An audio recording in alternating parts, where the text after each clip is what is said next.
was looking forward to this. I mean, last night I didn't sleep.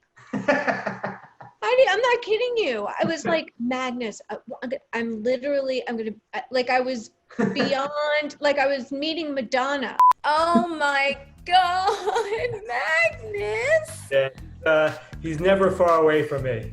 You know, say hi and, oh, do you see my doggy? I do. Oh, and there he goes.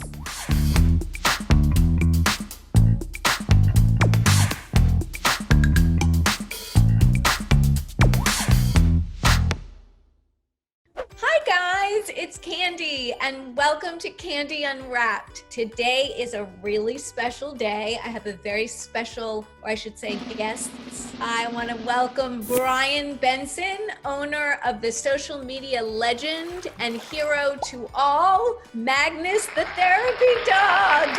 Yay! So excited. Thanks for having me. How you doing? Really good. Everything, all things considered with COVID, I have nothing to complain about. And listen, having Magnus there, you can't not feel happy, no matter what's going on in the world. I mean, my motto is life is better with the dog, and he's an example of that every day. And his therapy thing is obviously to help other people. A lot of people don't know what therapy dogs do, but he just makes me relax and de-stress, and my girls and my wife, and just everything with him is just a gift. Everything's amazing. He's always a good boy. Well, the first thing, which you had just mentioned, what is a therapy dog? There's like 3 different types of dogs. There's a service dog, therapy dog, and emotional support. A lot of people kind of mix up the 3 different categories. So where the service dog or the emotional support, their goal is really to help the owner or the handler. So a good example is, a guide dog helps someone who's blind or visually impaired. They help them navigate around. Emotional support, it's for different fears, anxieties, maybe mental conditions that helps them personally. Where a therapy dog is different is, even though obviously he's my pet and he brings me so much love and joy, his job is to help other people. So we go to hospitals, schools, nursing homes, community centers, libraries. So we'll go to hospitals. Our focus is usually hospitals and schools. So we go to hospitals because we're such a very strong team, like we have a very unique connection, very strong bond. So they send us to the very challenged, difficult situations, if you want to call it that. So the patients we go to, they're terminally ill, critically ill. Like we've gotten calls that someone has stage 4 cancer, they may not make it to the end of the week. So we go to comfort them, brighten their day, do what we can just to make them smile. They get poked and prodded by the doctors all day. They don't want to talk about their condition. They don't want to talk about the medicine. They want an escape, from the grind of every day, and they just light up. We walk in the room, and whether it's because everyone loves a cute puppy or they want someone different to talk to, and we just stay for as long as we can. And then besides the patients, we visit the doctors and nurses because people forget the staff. They're so overworked, and they're just working around the clock, and they just want also that mental escape of something to just take their mind off things, make them smile. And then on top of that, we even visit the family members. So we go to trauma ICU, and we go to the waiting rooms. You have all these people who their loved ones in surgery. They don't know if they're going to make it or not. So again, we try to lift their spirits, brighten their day. So that's what we do in a hospital setting, which is so rewarding. And he makes them feel, and you can see it in their face. Does he go on,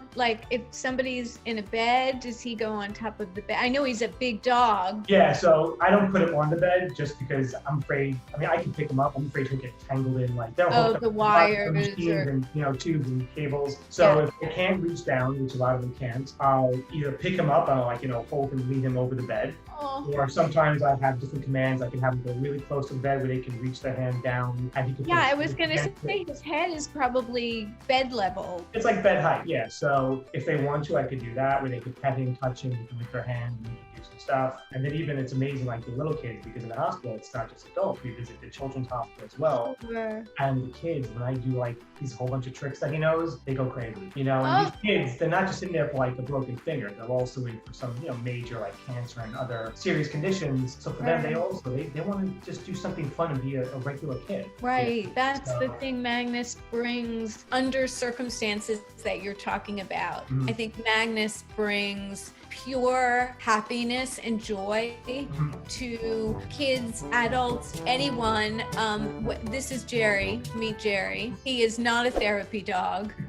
but cute. I think they're all therapy dogs in their own way. Well, that's right. So how did you start your relationship with Magnus? How did you meet Magnus? Well, that's interesting. He was originally bred and raised to be a service dog. So there's an organization, they're all over the world. There's a few of them in New York. So there's one that I know about, which is where I got my last lab from. He's my second yellow lab. The way it works is they're raised and bred to hopefully become a service dog if they make it all the way through the program. It's very intensive. It's, very structured. But a lot of them don't graduate. And they tell you exactly why they don't graduate. Right. And if you're on the adoption list, which is like, depending on the organization, it's like 4 or 5 year waiting list. You get a dog, they tell you why he basically, didn't make it all the way through. So I got him now, he's 4, he turned 4 in April. I got him, he's a year and a half. So I adopted him just to be a family pet. Like there was no initial I want a dog to do, therapy work or to do any kind of community service. I just wanted another dog. I've had dogs my whole life and I think I could better with the dog. So I said, I need another one. So we adopted him and it's kind of interesting. So we brought him home and the first day with any pet, there's no connection yet, there's no bond,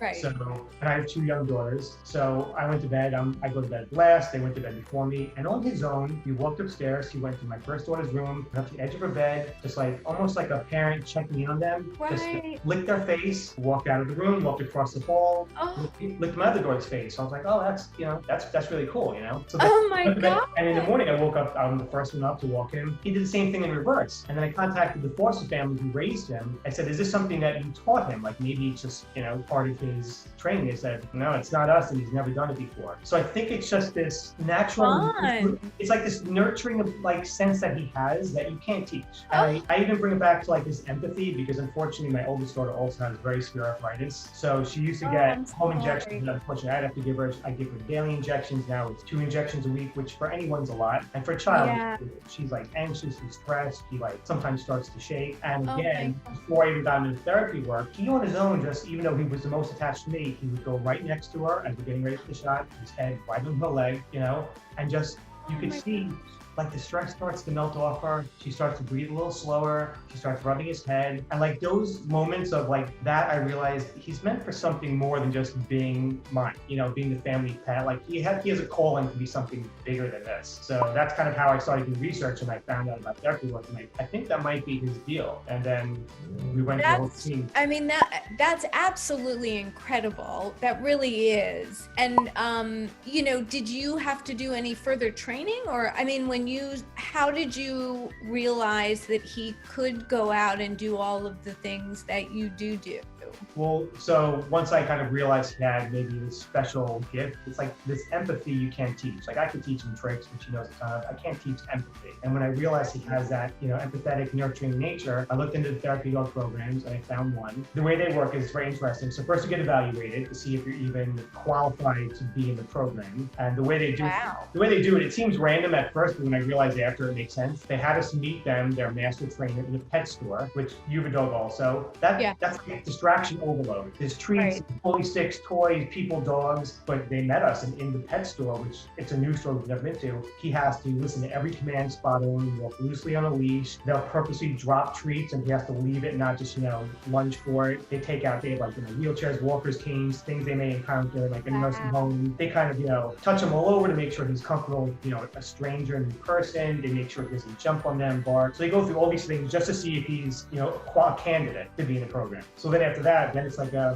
think in my case, it was a 6-week program. And the interesting thing is they don't teach you, people think that they teach you like a traditional dog training course. Your dog at that point should already know basic commands, be socialized, well-behaved, locked down. What they do in the therapy dog course that I took was, it's more of teaching you what to expect on a session, what to do, what not to do. Like there is things that you take for granted, like when you meet a new person, you say, oh, hi, how are you? Or when you leave, you say, all right, I'll see you later. Like I mentioned, I go to these hospitals. If someone has stage 4 cancer, I don't say, how are you? Right. Or if the doctor tells me in advance, they're not going to make it the rest of the week. I don't say, I'll see you next week or I'll see you later, because unfortunately, it's horrible what it's said. They may not be alive next week. So you really have to be hyper aware of normal things in the vernacular that you say to an everyday person you meet that I can say or I can't do. So they kind of teach you those situational things to be aware of. So that's kind of how the training works or the conditioning works. That's unbelievable. Yeah, great. And there's so many questions I have. I don't know which one to ask next. I have so many questions. I'm assuming that you have another job besides. I do. This is just volunteer work. We just do it to give back and pay it forward. This is not like paying gig. It's not we don't get anything from it except for making other people feel better and special. This is not my career, unfortunately. I wish it was. Right. No, but what you're doing is such a gift.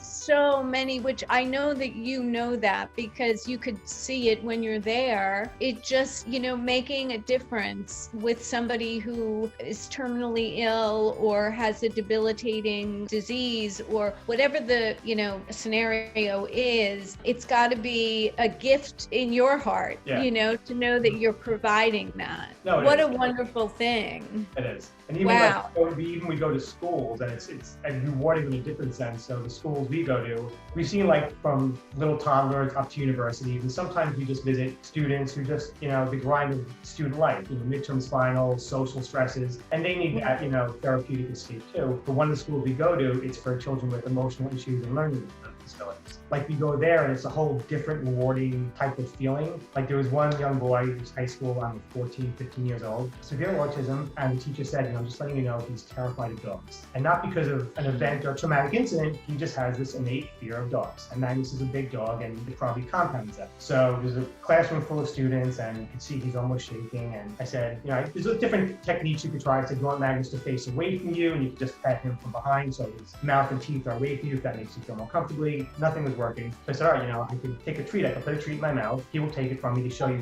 I'm not going to get hurt or anything that he wants. So I said, look, I'll take a treat. I'll put it in my hand. I'll give it to Magnus. Magnus will try to get it. And then I can say, leave it. I take it out and my finger's intact and the treat's still intact. So he's right. Okay, I'll try it. He did one. It went off amazingly well to the point where he was giddy like a toddler. This high school boy, who's bigger than me, he was giggling nonstop. And he's do it again. Can I do it again? To the point where he emptied my whole treat pack. He's like, just again. And then the teacher said, I've never seen anything like that. It was like that breakthrough moment that, it's moments like that I realized, okay, this is why we do what we do, because this kid just had this great experience and maybe now he won't be afraid of dogs, or maybe he just had the best day ever, whatever it is. Right. And Matt just did that for me. So that's the part that makes your heart smile.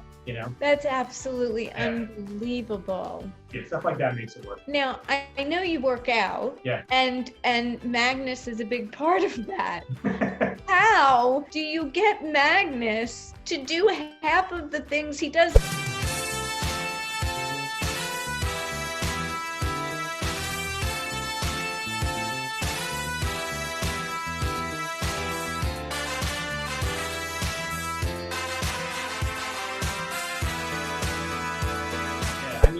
He's so easy. He'll let me do, and it's you can see it in all the videos when we dress him up in weird stuff and put him in weird situations. He trusts me so much, he will literally let me do anything because he knows I always have his back and I'm not going to let anything bad happen to him. So I think that's where our relationship has grown so much, where he's all right, whatever you want to do, Daddy, is fine because I know I'm okay.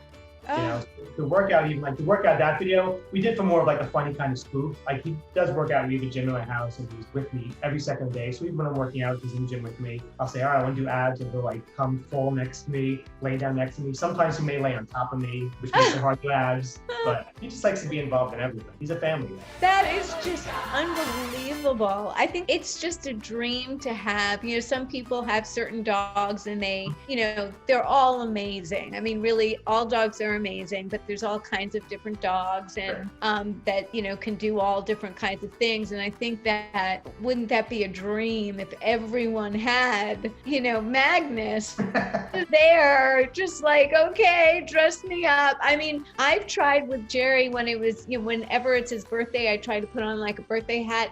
That does not work. No.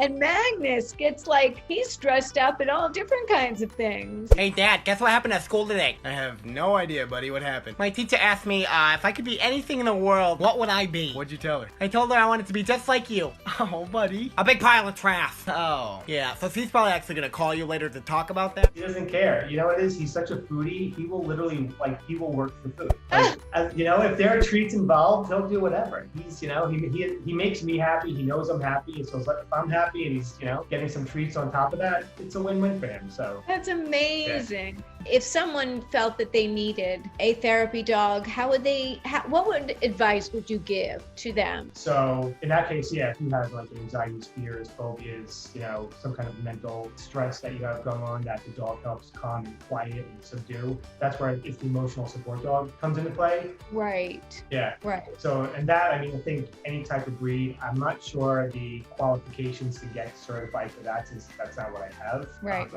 I know it involves like letters from your doctors, and it's like, if you do it legitimately, there is like a proper protocol to follow for that. Right. It's very interesting because it is like a very small margin of knowing, I guess, for people like me who aren't aware of the 3 different categories of dogs. I mean, emotional support, I guess, is for someone who is having a specific problem, right? And then therapy dog is to one that helps others. Yeah, but then there's like a gray area, not gray area, but like a service dog, as long as they're well behaved and follow the same guidelines that the person would, they're technically allowed anywhere the person can go. They're not allowed to be restricted, unless the dog overly acts out or, has an accident. Like, you can't say the dog can't come if it's a service dog. Emotional support, they do not have the same rights, and neither does a therapy dog. Oh. So there's also different like legal rules as far as technically where you can take them, where you can't. Wow. And what about, I know I've encountered, and I don't know what kind of dogs, I would ask, can I pet? And it would be maybe a service dog, and I would get no. Yeah. And I guess that's also a personal preference. But if Magnus, if you're, taking him around, and I'm sure Magnus, if you didn't have a wife, you'd have one in a second, because he's like a magnet. He's just adorable. Magnus the magnet. There you go. He's amazing. So what is that? Okay. I mean, people ask me when we're not in the physical, like a hospital or school, and we're just walking around town or whatever. He's not wearing any kind of, markings or badges or anything. So he's, in that sense, just like off duty my pet. So still cool. I mean, they should be respectful and say, can I pet your dog? And I always say yes. And in a therapy situation, like, his job is to socialize and engage. So like, he's supposed to interact. Interact with everybody and, say hi. It's like the mayor. He's like shaking hands and, kissing babies and the whole deal. Like, I would rather have Magnus as the mayor. Can we arrange that? I'll see what I can do. Please.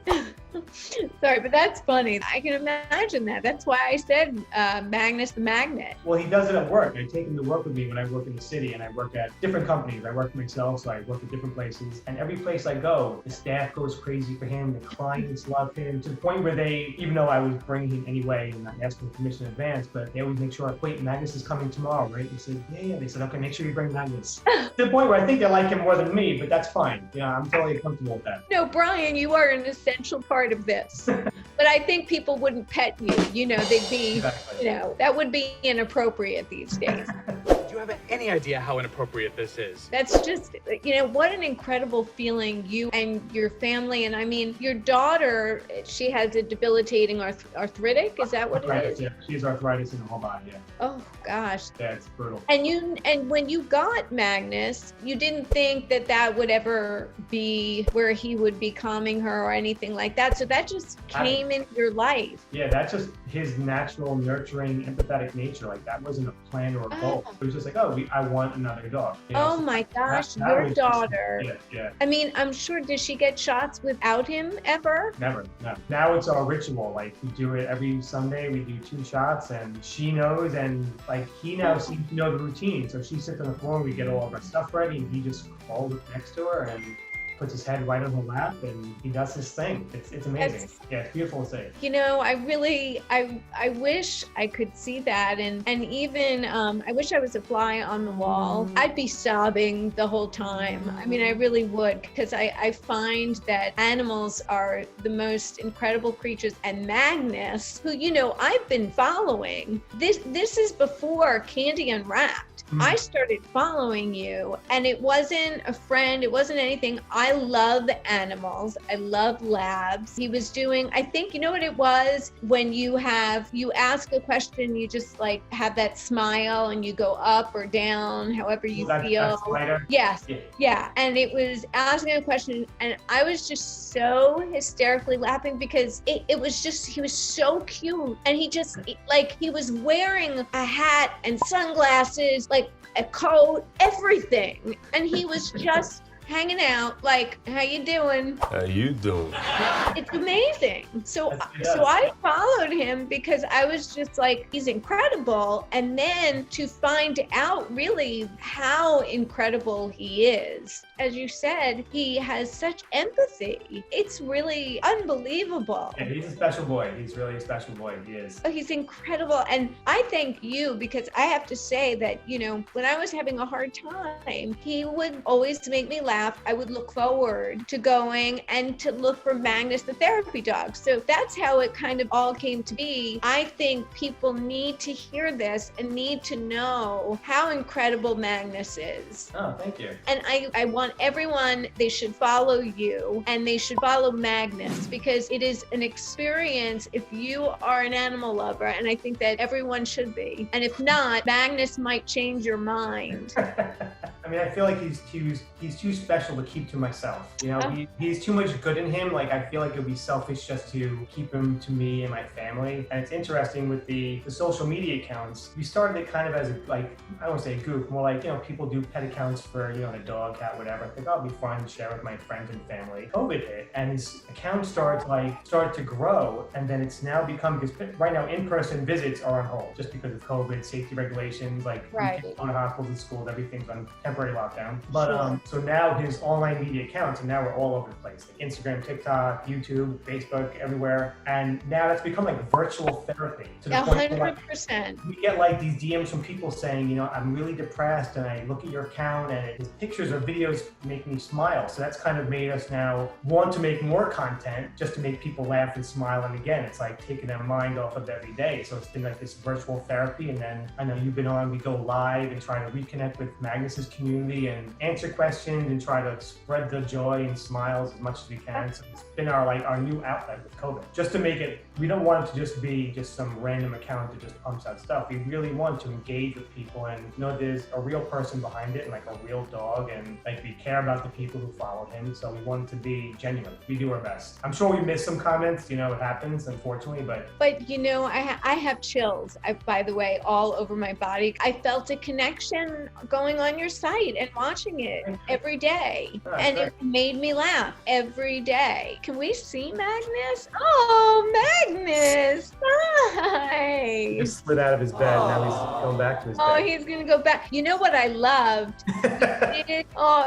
You're tired, Magnus. That's okay. You're a good boy. He's such a good boy. I liked when you put him in all the stuffed animals, and it was like, can you find Magnus? Oh, yeah. I just did that recently. That was the best. It was like E.T. Exactly. And like, again, he'll let me do anything. He doesn't care. He'll just lay, he's like, all right, keep piling him on. It's fine. He would have gone to sleep. If I left him there, he would have actually just gone to sleep. Didn't care. And with the toilet paper. No.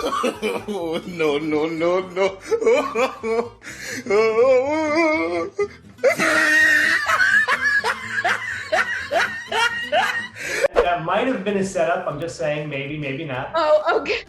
But I can't believe then that he even sat and like faced the wall. Like, what did you say? Face the wall? I just put him in the corner. I told him to sit. I just told him to stay, and I just left him. I just walked away and filmed. I can't. I cannot believe this dog is like, we need to multiply him, copy him. Yeah, what an amazing treat. Yeah, he's the so best. Great. And you do a great job too, because I'm assuming you. that I know he must have a real voice, but like you must be the man behind the voice, or maybe not.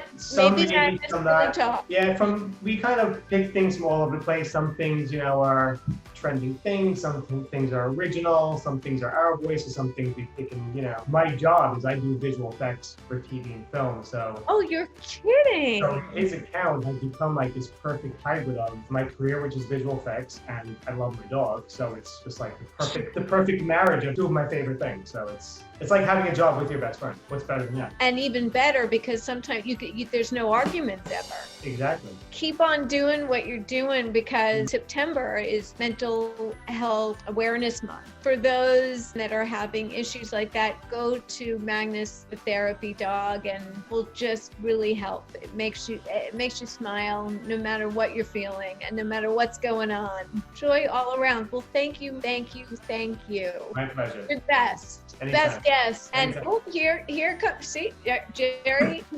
Jerry, say bye. Say bye. You missed Magnus. You were sleeping. What's going on?